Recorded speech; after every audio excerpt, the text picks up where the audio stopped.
So this is the green on the par 5 17th here at the Forest of Arden. Now, provided I've hit a good drive, I'm going to be coming into this green with a mid to long iron. There is water short right, so that being said, there's a very good chance I'm actually going to miss this green. Now, I could miss it here left in the bunkers, or even down in this runoff area here. If I bail out right, again, there's a runoff area. I could have shortened this fringe grass, or it could end up over the back of the green. Now, if I miss in those different positions, that's going to give me a very, very different shot to the flag behind me. Therefore, when I'm missing greens, I need to have a lot of options available to me in order to give me the greatest chance of getting up and down. If we don't have those options, we really find it difficult to get the ball close. Therefore, in this video, we're going to show you 3 of the short game shots that you must master to help you get up and down more often.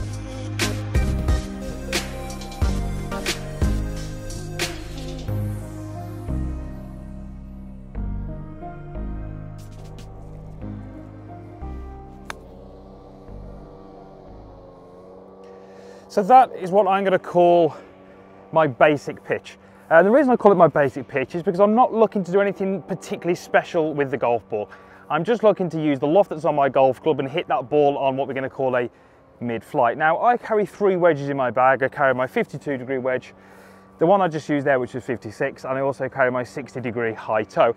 And I can play that shot with effectively any of those golf clubs. I would just have to appreciate there'll be a slight difference in the trajectory, and therefore a slight difference in how that ball reacts when it hits the ground. So where would I play this basic pitch from? Well, it's going to be a great go-to shot when you've just missed the greens, as I would have here on this par 5 17. So if you've got any rough to go over, if you've got any bunkers to go over, any mounds on the green that you'd like to carry, it's a great option. It's a fairly safe shot and it's going to give you a decent margin for error. So let's go through how I actually play that shot. The first thing I'd like to do is start with my feet very close together. I'd want my heels no more than 2 club head widths apart. I'd also like the golf ball to be pretty much directly under the buttons on my shirt, or in this case, the zip on my top. Now, there will be a very, very slight amount of lean forward of the golf club at setup, but we need to make sure that's relatively small. So I'd also like the grip of the golf club to be in line with the ball and the buttons on my shirt. I'm probably going to be stood a little bit closer to this golf ball as well, relative to if I was playing a full shot here with this 56. So I'm shuffling in a little bit closer, just helps me get my swing plane a little bit more vertical, helps me control the direction a little bit more. In terms of my setup, in terms of my weight distribution, I'm trying to make my setup as neutral as I can. If I stood up naturally talking to you here, all I'd really want to do is just tip forward and find my address position. So I'm not really favouring the left side, not favouring the right side. I've not got any particular weird tilts or angles in my body. I'm trying to make my setup as neutral as I can. I'd also like my arms to be relatively relaxed, pretty straight, but certainly no tension through those hands or those arms. So once I've established a pretty good setup around that golf ball, we can start to think a little bit about how we're actually going to move the golf club. Now, when I move this golf club, I really want that to be more with the upper body, so the shoulders and the chest, and having that send the golf club away from the ball and then have that turn the golf club through the ball. As I start to rotate my chest, I'm going to see my lower body react to that. So when I play this shot, my lower body is going to be moving as well, although that's not really initiating the move, it's more just reacting to the upper body. You'll also notice when I play that shot is I'm playing it with very, very little wrist, hand and arm action. I certainly don't want to play this shot with excessive wrists because that's going to make this shot a little bit more unpredictable. It is going to be a shot which we need to practice, and we're going to talk about that a little bit later in this video, but for this basic pitch, it's not going to be the one we want to go through. So we're going to feel like we move the club nice and wide away from the golf ball, very limited wrist action. Same thing on the way through, trying to keep that club head nice and wide away from you.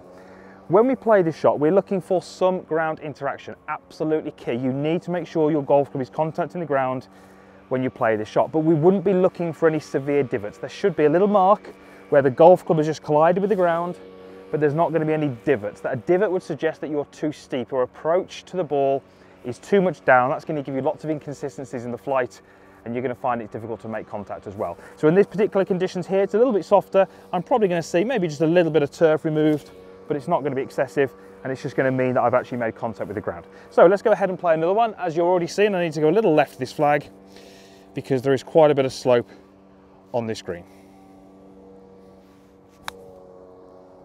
Okay, it's probably going to come up a little bit short, but it's only a few feet and I wouldn't be unhappy with that. And again, there's that mid-flight that gives you that fairly safe shot. So there's your first shot. We're going to call that the basic pitch.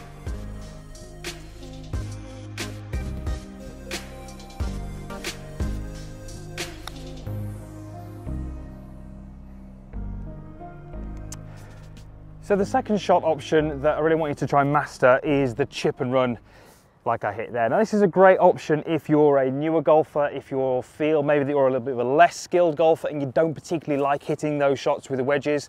This is a great option for you. Where would I play this shot from? Well, I would generally play this shot when I'm very, very close to the green. So I've probably only got 4 paces here until I reach the putting surface.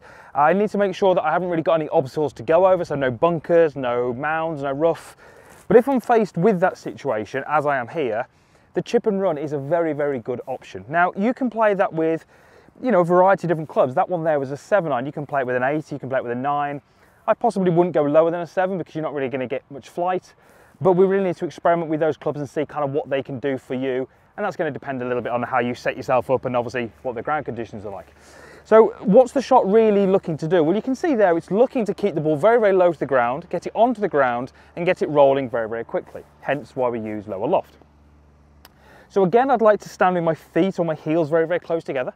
I'd like my feet to be slightly flared out and I'd like my weight to be, again, as it was before, maybe fractionally on this lead side.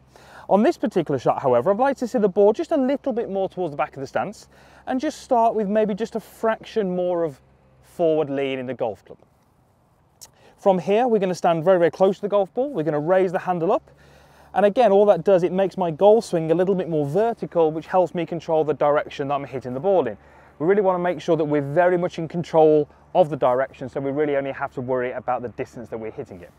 Once I'm in this position, again, I want to feel that the motion is very much controlled with my shoulders. On this particular shot, I'm probably going to see less movement with my lower body, simply because the golf club tends to work a little bit less distance both sides of the golf ball. As before, we're looking to take out as much of the wrist action as we can, but the real difference between this shot and the one we've just gone through is the fact that I'm choosing a much lower lofted club. Therefore, that's going to massively influence how the ball reacts out there. Just one real point to note here, because we're getting this shot to spend more time on the ground than it does through the air, we really need to be making sure we're reading the putting surface. You can see that shot here there, quite a significant left to right break on this. If I don't read that, I can easily hit what I feel is a very, very good, technically good shot, but it can miss, you know, 15, 20 feet right. So we need to make sure that we're reading the greens. This one's going to be quite a bit off the left. Heels very close, ball a little bit more back, hand a little bit more forward, standing nice and close, all with the shoulders. And if we can hit those shots, we should be able to get the ball onto the ground and rolling like that. And is that going to go in? It's just going to pull up a little bit short. It's a very, very safe shot. And if we can use it, it's a very, very good option when you're out on the golf course.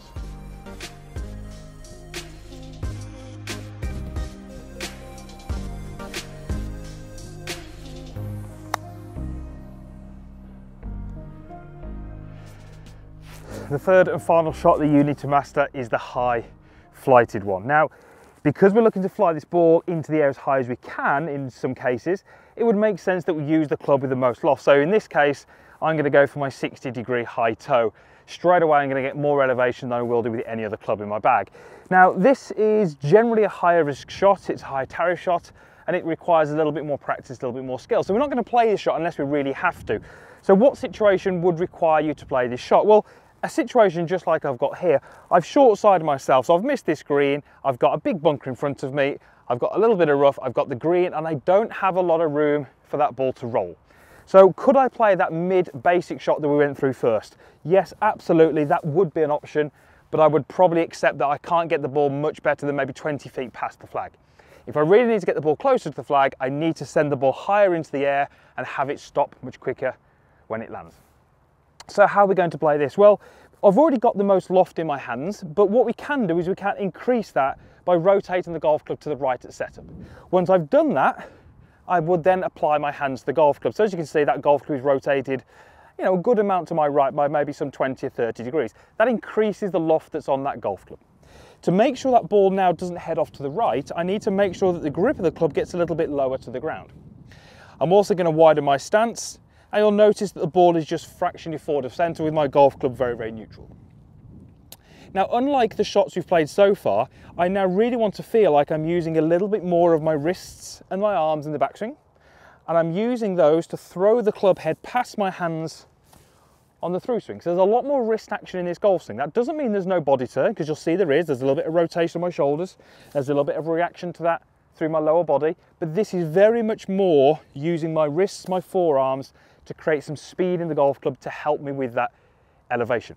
I'm looking to try and return the golf club to a vertical condition as it was at address. So as I create these angles on the way back, I need to make sure I'm releasing those or I'm throwing those away on the way down. That's going to create some speed, that's going to create some elevation, and as you can imagine, you need to be fully committed to this shot. Now, what I would say with this shot is that we're not talking here specifically about a lob shot, because you can do the things that we've mentioned a little bit or a lot. If you needed a little bit more elevation, you could just open the club face a little bit. You could have a little bit more wrist action, you could have a little bit more release. If you needed a shot which was excessively high, you know, as high as you can almost hit it, then you'd open the face as much as you could. You'd have as much wrist set as you can.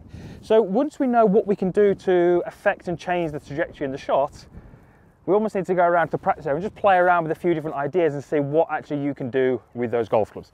So let's see if we can hit another one. The first one I hit was pretty good. So open face, a little bit of a wider stance, club shaft neutral, a little bit more wrist action, both backswing and downswing, get some big elevation.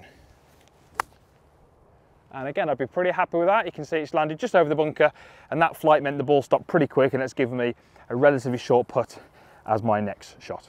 So 3 shots that you need to master around the greens. And what you can see effectively we've done is giving you a low shot, a mid shot, and a high shot. That's got to be your first go-to. When you miss a green, effectively it is a problem-solving situation. You found yourself in a problem, you need to be able to solve it. If you don't have all those shots available to you, there will be situations where you don't really feel you have the answer to that solution. That's when we start to make those high numbers and we start to maybe hit those poor shots. So make sure you practice the mid, the low and the high. 3 shots that you need to master around the greens are going to help you get up and down.